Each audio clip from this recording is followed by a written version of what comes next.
Hi, my name is Christopher Lai from ArenaNet, and today we're going to go through the Gamescom 2011 demonstration for Guild Wars 2. We'll be touching on character appearance customization, demonstrating the Asura, the Char starting experience, and a big undead dragon boss encounter. Hope you are looking forward to it as much as I am. War Tower, I know I got the question, what is it I'm most looking forward to in Guild Wars 2? I've already found it. I love playing an Asura Thief. I love the size, I love the animations on the Asura, and I love how great they are as Thief. So, thank you for coming.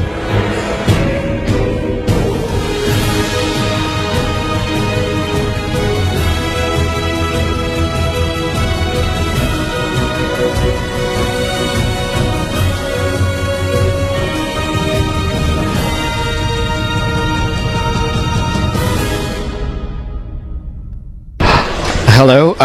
Okay, my name is Christopher Lai from ArenaNet, and I'm here to talk to you about our Guild Wars 2 demo here at Gamescom 2011. First of all, for those of you who are familiar with the original Guild Wars, you'll remember we launched it several years ago, and it quickly became one of the most successful online RPGs of all time. Today we are at the verge of selling almost 7 million copies of the game, and what's important to note is that the original Guild Wars, while wildly successful, was not what most people perceive as a true MMO. It was a highly instanced online RPG, and we acquired a huge number of players, but there was always a large debate as to whether it was an MMO or not because of the instancing technology. So when we took a step back to design Guild Wars 2, we decided we wanted to deliver a full fantasy online world and really question everything that people came to think of what makes an MMO. So one of the first things that we need to continue to reinforce is that Guild Wars 2 is a fully persistent MMO. We have huge persistent areas combined with instance areas to provide a very wide range of gameplay. Now, I will talk very briefly about what we consider to be some of the main areas of Guild Wars 2, and then we'll start touching upon those in our demonstration. The top areas for Guild Wars 2 are, first of all, our dynamic event system. One of the ways that we allow you to experience our world is we don't, for example, throw walls of text at you describing what is happening. As you adventure and explore the world, you will actually experience things like dragons landing, which we'll see, centaur invasions, pirates attacking villages, and you will actually immediately be apparent what it is you're supposed to do. This is one of the things that we wanted to create, this dynamic, living world within a fantasy world that we felt that a lot of other games had not managed to achieve. Second of all is our dynamic combat system. Our combat system, we really feel that MMOs suffer a lot from what is considered repetitive combat. And one of the things that we wanted to do is introduce a number of dynamics into our combat system that would allow it to feel more action-oriented, to make things like position in the game more important while you're fighting, and really give a feel of that you're playing the combat in the game as opposed to staring at the UI all the time. The last thing is this notion of personal story. A lot of games, MMOs, suffer from not being able to provide a tightly scripted, customizable personal story because you're sharing it with hundreds of other players in a virtual world.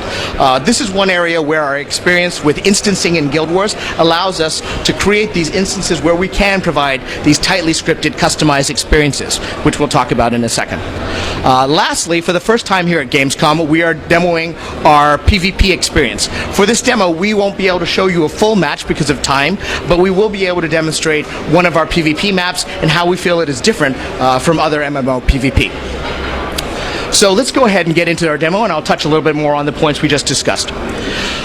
First of all, for the first time, if you remember last year, we demonstrated only the Char and the Human as our playable races. For the first time, we are demonstrating all 5 of our races playable here at Gamescom. We have not only the Char and the Humans playable, we have the Norn, we have the Asura, and the plant-like Sylvari, which are all available for playing on the game floor.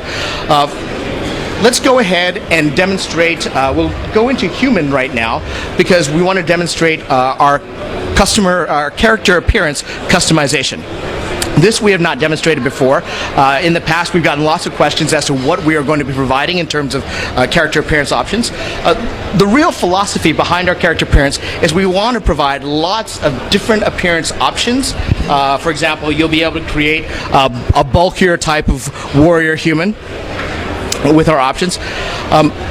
Quickly be able to get a general appearance that you like, but also if you're the kind of person who wants to go in and fine-tune the details of your appearance, we do enable that with things like eye angle, how open the eye is. You can even go in and change the shape of your nose or the shape of your jaw. So for those people who very much want to tweak their character appearance, we will provide those level of options. Okay. Also, here's an example of our die system in character creation. These are the starting set of dies that you will have when you're in character creation. One of the cool things about our character die system is once you set up the schema for how the dies appear on your armor, as you receive new equipment in the game, our Guild Wars 2 will remember the schema that you set up and go ahead and try to apply that schema to your new equipment. So you'll always be looking in a very similar vein to whatever appearance you set up initially. You can always change this on the fly if you want, but you'll never look like somebody who just assembled a bunch of random colored equipment as you level up through the game. All right, since we've already demonstrated the human starting experience, we're going to go ahead and demonstrate now the char starting experience. Okay, we'll go ahead and choose one of our new professions, the engineer, and we'll demonstrate some of the basics of the char appearance.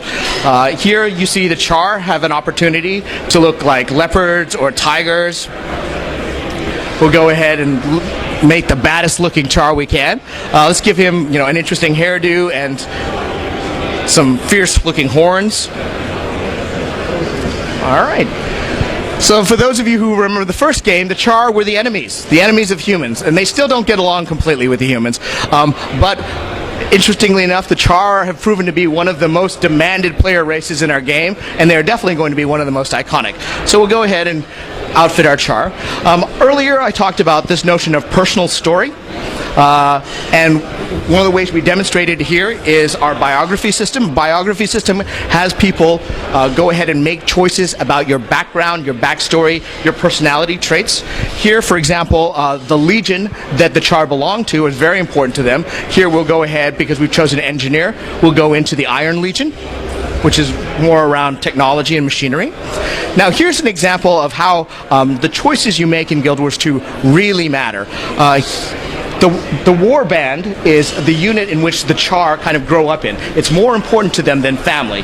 These are the ones they grow up with. These are the other Char that they train with. And so here we're asking you, in your war band, who do you have a special relationship? Who is the closest member of your war band? By choosing one of these characters, and as we go over them, you'll see there's a little bit of description underneath. They each have a different personality. But by choosing which of these warband members you are closest to will determine at the end of your tutorial which warband member survives and which one dies. And that story choice will continue to feed you, the rest of your story through as you progress through the game. So we'll go ahead and choose Maverick here. And this is an option that allows you to choose who, a little bit about your Char parentage. We go ahead and make a selection here. And we'll dive into the Char starting experience.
So here, the cinematic actually branches out because we chose Iron Legion.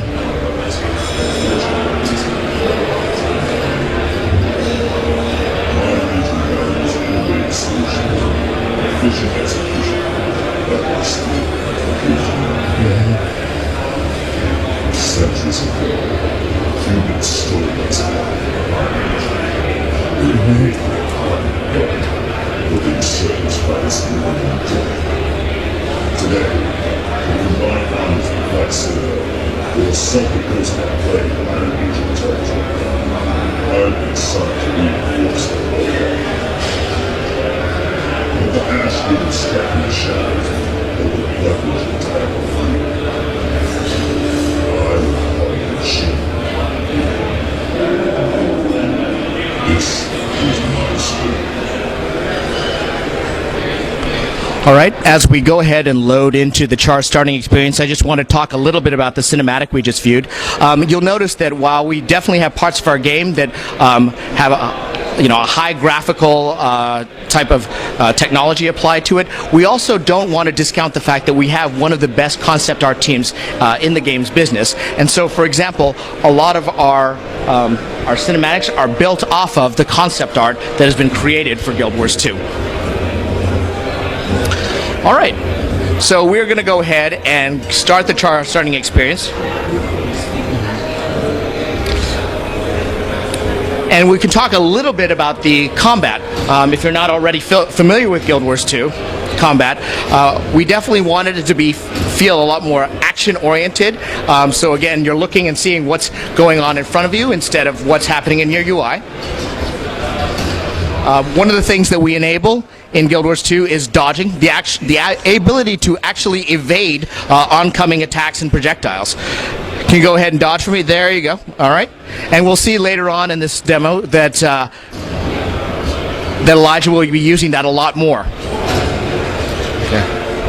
If you're familiar with Guild Wars 2 skill system, one of the things you'll notice down here in the skill bar is that we've changed the way you acquire skills in the game. It is actually now based on weapon usage, and as Elijah uses his blunderbuss more and more, his second skill starts to become unlocked. And that will happen all the way through the first 5 skills.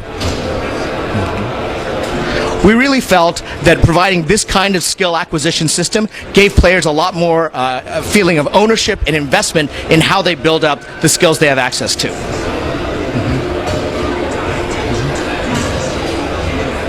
So he's just gone ahead and realized and unlocked his second skill, the net shot.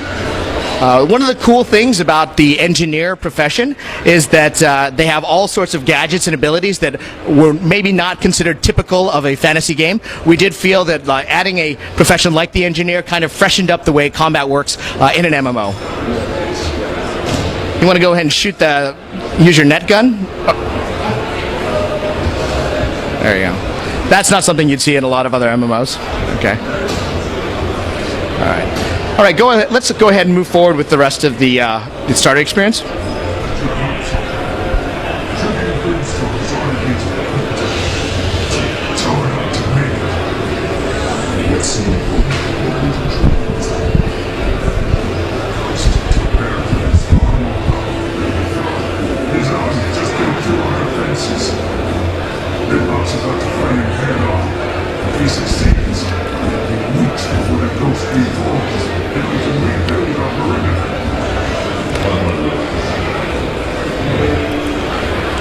So if you remember the original Guild Wars, you may recall that Baradin is actually one of the big initial quest givers in the first Guild Wars game.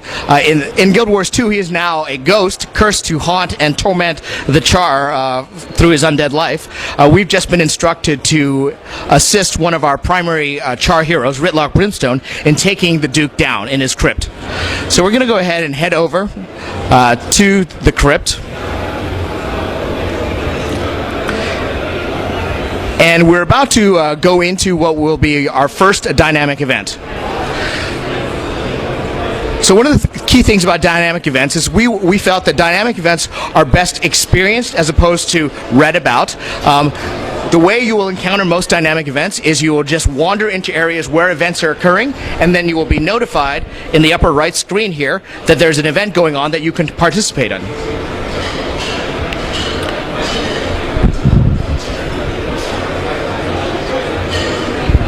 So as you see, automatically we get a visual cue here that we are now entering a dynamic event to kill Baradin's ghost.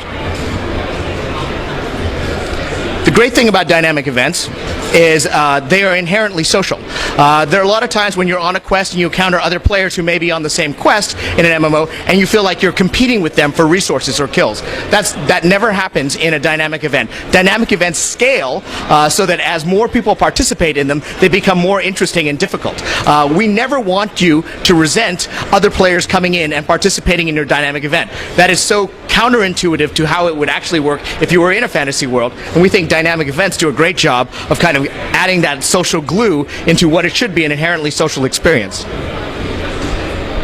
Okay. So what has happened now is Duke Baradin is now retreated and started possessing one of the statues in his crypt.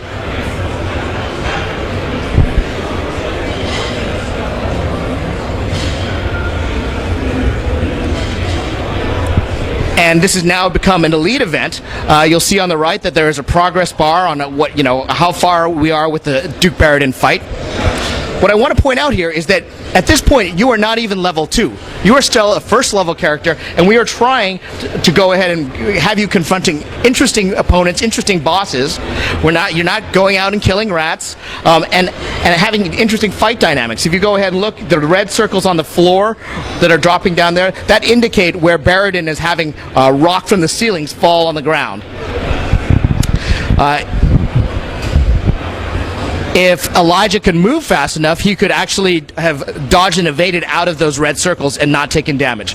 One of the other things that Baradin does here is this mass fear attack that sends everyone reeling back.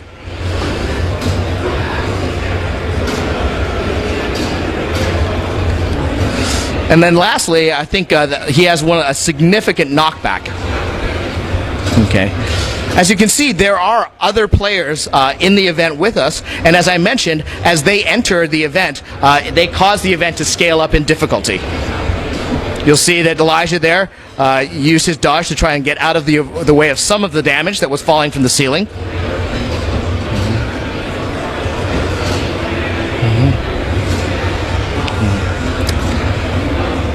One of the other interesting things we did here, because of the scope and size of the Duke Baradin fight, we actually do a little bit of camera tweaking and pull back so that you can get the full scope of the battle.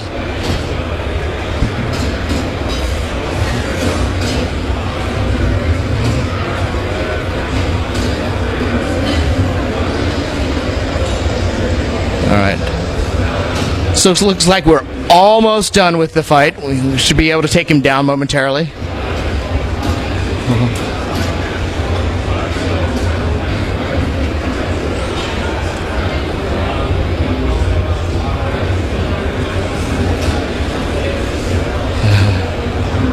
How are we doing there, Elijah? Is he a little harder than usual? Okay.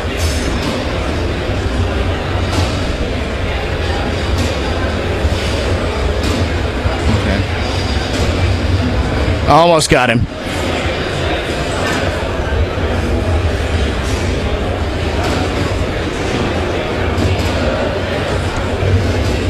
All right.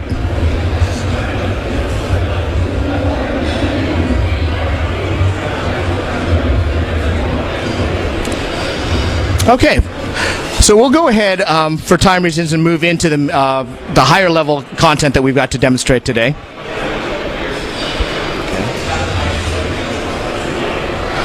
So, as you may be aware, our dynamic event system is not entirely predictable. Like we mentioned, we want dynamic events to be triggered by any number of things. They can be triggered by player actions, or they can be triggered by player inactivity in the world. For example, if centaurs are starting to gather on the outskirts of a town, if players do not come in and try and stop the centaurs from gathering, they will eventually amass to the point where they go ahead and launch an invasion. That is, like I said, we do want the sense that as players wander through the world of Guild Wars 2, even if they're wandering through the same areas, they don't get the same experience every time. That notion of the living, breathing, dynamic world. Now, the area that we're wandering into right now is Sparkfly Fen, which is actually under attack by undead. Let's see. Since we happen to be in this area, we can talk a little bit about our underwater combat. Are you doing okay there, Elijah? All right. So I'll talk a little bit about our underwater combat, and then we should find out whether the dragon's up. Okay. So one of the things that we wanted to make sure we do is with our underwater combat is underwater is such a great opportunity to have a lot of fun. But the thing that a lot of other games suffer from is they make it onerous to be underwater because there's a breath bar. And let's face it, dying by drowning is not particularly heroic. So one of the things that every character in Guild Wars 2 has as they enter the water is they get a breathing apparatus. There will be no breath bar. If you die underwater, it's going to be because you died from damage probably due to combat. The other great thing that underwater combat allows us to do is take full advantage of the Z-axis up and down. One of the things that as you enter the water in Guild Wars 2 is you will get a completely different set of skills. We swap out your weapons, and instead of dealing with land-based weapons, you'll get something like a trident, or a harpoon, or a spear gun. You'll notice here, he's got his breathing apparatus. He's switching between his harpoon and his trident. And he has a completely different set of skills. Let's see. Let's go ahead and demonstrate one of the Z-axis skills that we can do underwater. This would be a skill that you would not be able to use in land-based combat. It's called Weight of... Do we want to go ahead and use Weight of Justice and pull him down? Ooh, you just one-shot him. Okay. Alright. So you notice that it goes ahead and pulls him down and allows him to kill him from a distance. Other things that you can do with underwater combat is, for example, if you get all your opponents stacked into a certain area, you can do attacks that are actually a column of light that is up and down the Z-axis, causing stacking damage on opponents. Here, we've gone ahead and used something called the Wall of Spears.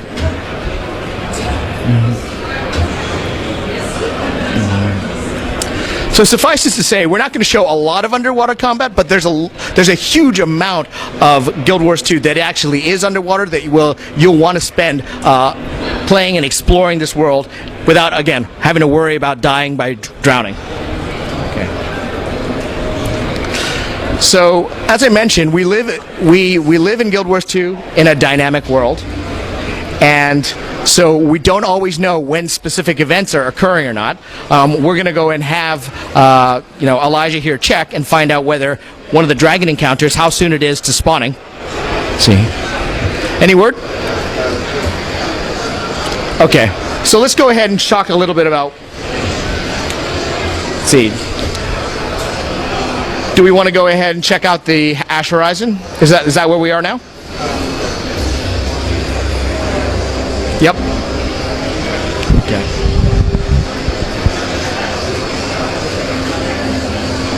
All right. So one of the things here that you'll see is we're going ahead and going into a mid-level event. Here we're asking to recapture Swamp Watch Shoreline from the Orient Undead. We notice that events always keep popping up in the upper right-hand side, and with a different set of victory conditions. Let's see. Okay. Do you want to head over there, or? Okay. So one of the things that we can talk about here is the fact that we now have the Asuran race playable. You notice they are one of the smaller races. We went ahead and made sure that they look and feel and play differently from some of the other humanoid races. They often get played for a little bit of comic effect, and so their animations, if you want to show some of the animations, Elijah, of some of the animations of the Asura. Mm-hmm. Mm-hmm.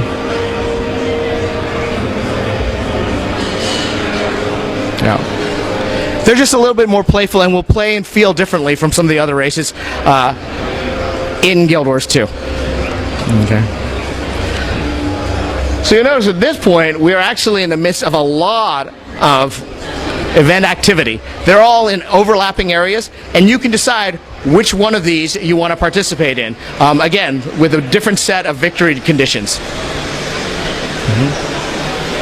Okay.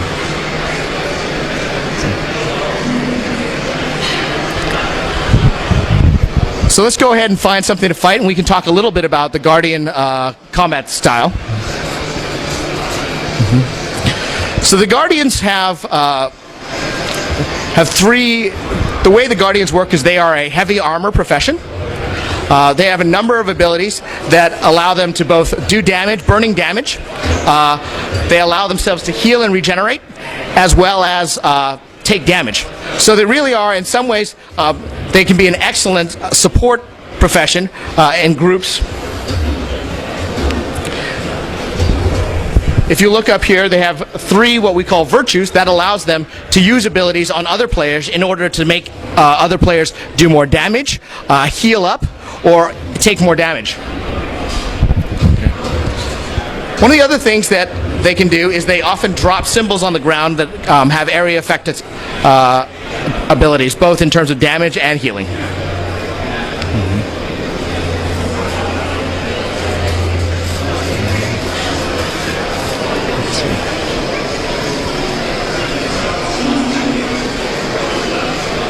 All right, we've just been notified that there's a new event, Clear the Undead out of Fort Cadence. We can go ahead and try and take advantage of that one.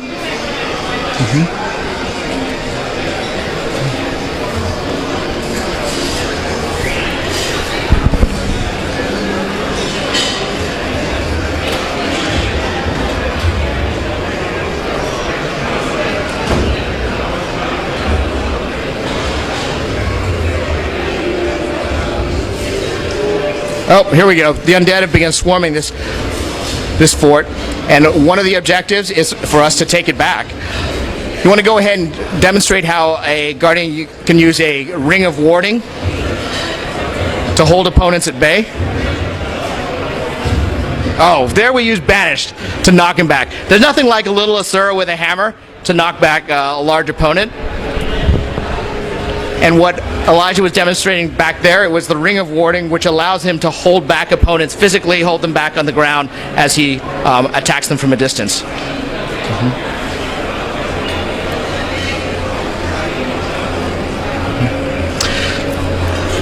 So while we go ahead and look for other dynamic events to participate in, I just wanted to talk about the fact that with Guild Wars 2, one of the things we're trying to really deliver is this overall large scope world which gives players lots of different choices. We've demonstrated different choices in terms of the races you can play, the profession styles that we enable. Later we'll show the differences between our PvE and our PvP, but also our dynamic events system is all about flexibility and choice, deciding which events you want to participate in and how. One of the big boss encounters that we're going to demonstrate here is there are a lot of different moving parts, a lot of different ways to participate in the event, depending on your skills and abilities. Let's see. Okay. So Elijah, are we going to be able to spawn the dragon soon, or a couple minutes? Let's see. Well, this would be a good time for me to take any questions while we wait for the next dynamic event to go off. Yes? So, what initially got you to drop the energy cost of active abilities? So why did we decide to move away from the energy costs? I think there's a lot of discussion over that. One of the things was the whole potion mechanic, I think, was highly controversial. Looks like the special demo opportunity is up. Excellent. But that is actually something that we should probably talk to one of the skill class designers like John Peters to get the full scoop on. I don't want to speculate on it, but you're right. There has definitely been a change in terms of like how the energy bar is used. Right now, we have the sole use of the energy bar here is to handle the dodge ability. Okay. So the area here, the Orient Coast, is all constantly under undead attack, and so we're going to demonstrate a special demo opportunity that we only do for the Gamescom demo, which will allow us to fight the huge undead dragon Tequatl the Sunless.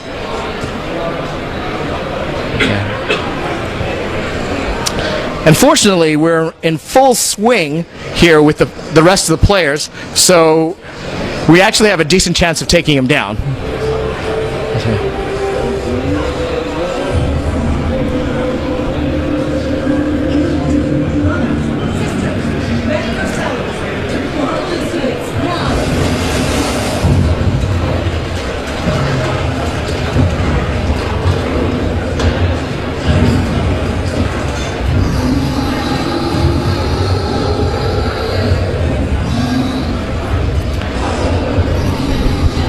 So as you can see, this is a dynamic event. It's a lead event that could easily require 10, 20, 40, 100 people to do right. You could try to go toe-to-toe with Tequatl the Sunless, but we wouldn't recommend it. He has a number of attacking abilities that are going to make that very difficult. One of the things you're demonstrating here is that he can fear everything around him. Let's see. He goes ahead and raises up these bone walls that actually stop you from using weapons around the area with attacking him. Let's see. Let's go ahead and show some of the turrets, Elijah. Around some of our key events, often you will find these weapons that you can go ahead and get into, and your skill bar changes, and it gives you a completely different set of skills to use to attack him. What happened with Elijah just now is one of his attacks, called Tequatl's Fingers, is actually these vines that spring out of the ground, grab you, and throw you back into the dragon. It is also worth noting that Tequatl is one of our smaller dragons.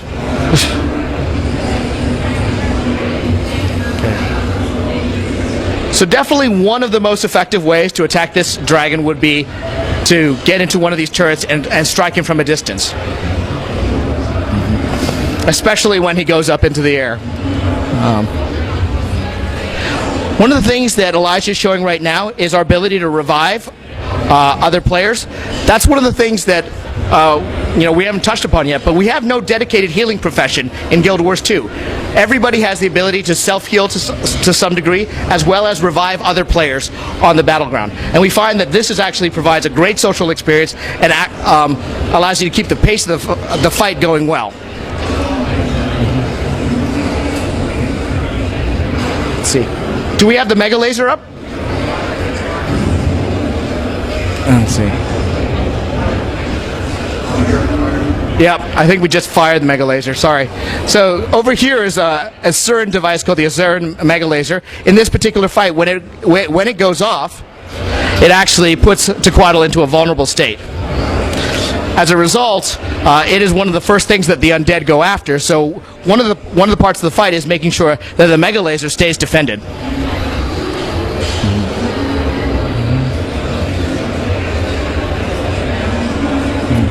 So as you can see, this is a highly involved fight involving many different tactics, many different layers. In other games, you would expect this kind of involved fight to be stuck, hidden away in an instance dungeon somewhere. It was very important for us to take interesting fights like these and bring them out into the surface of the world so many more players could enjoy them.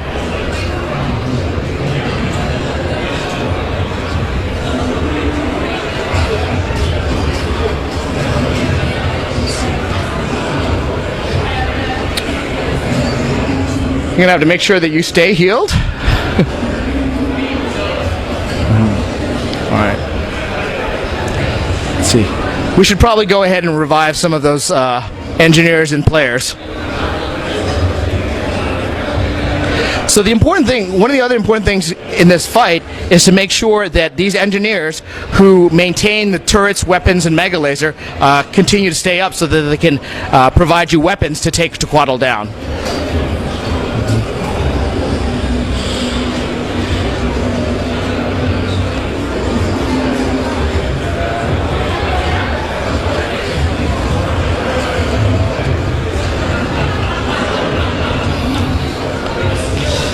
You know, I was really hopeful that we would be able to take gw2 down in this demo, but I don't know if we're going to be able to.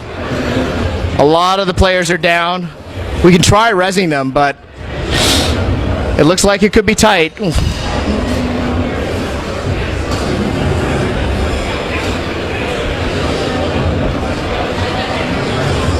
Yeah.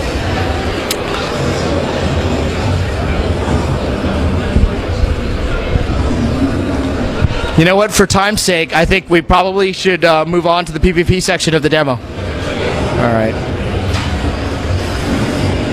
Sorry, guys. I was hoping to show you a dragon kill, but it doesn't always work that way. The last part of the demo before we go into the Q&A is, like I said, we're not going to have time to actually demo a full match, but I did want to demonstrate that we do have PvP playable here at the show. We are partnering with the ESL down in Hall 9. We have 5 versus 5 PvP, and we will have 2 exhibition matches in the ESL booth. So the map that we are about to go into is called the Battle of Kylo. We demonstrate primarily 5 versus 5 here at ESL at Gamescom, but we will be able to right now go up to as high as 10 versus 10 on some of these maps. You'll see here, this is a PvP map with a red side and a blue side, and with 3 major control points. The first side to hold those points and get up to 500 will be the winner. But let's actually go into the map, and we can show some of the things that make our PvP a little bit different. Let's see. So one of the things that Elijah's showing right now is that movement, just getting around the map itself, is going to be very, very important. Each side has a trebuchet, and if you look down here, the control of the trebuchet is not an auto-attack type device. It actually is going to require some skill and experience to properly handle a trebuchet, and correct handling of the trebuchet is pretty much one of the major factors to victory. Okay. So one of the things that Elijah just demonstrated is that this map is filled with destructible environments. That's very, very different from a lot of other MMO PvP type maps. The cool thing about destructible environments is that it will completely be able to change the way the game play out. How the game flows, what areas are easier to control, what you have access to. These are all going to be changed by what things you choose to destroy with your trebuchet. Now we're going to just demonstrate, like, getting from the trebuchet to one of our control points requires a pretty good knowledge of the map and being able to move through it. This is the clock tower. This is going to be one of the key control points for the map. And as we demonstrated with the trebuchet just now, if we were in an actual map, there could be an enemy trebuchet firing down on this location, making it very difficult for me to actually hold and control this point. The last thing that I just want to get across with the map on this PvP map is that it has a lot of vertical surfaces. Moving about, getting up and down the map is going to be very important and going to lead to some very interesting control battles.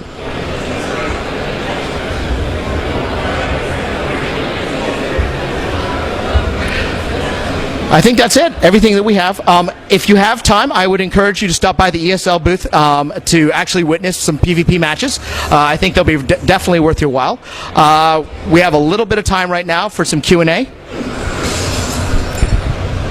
Check your video.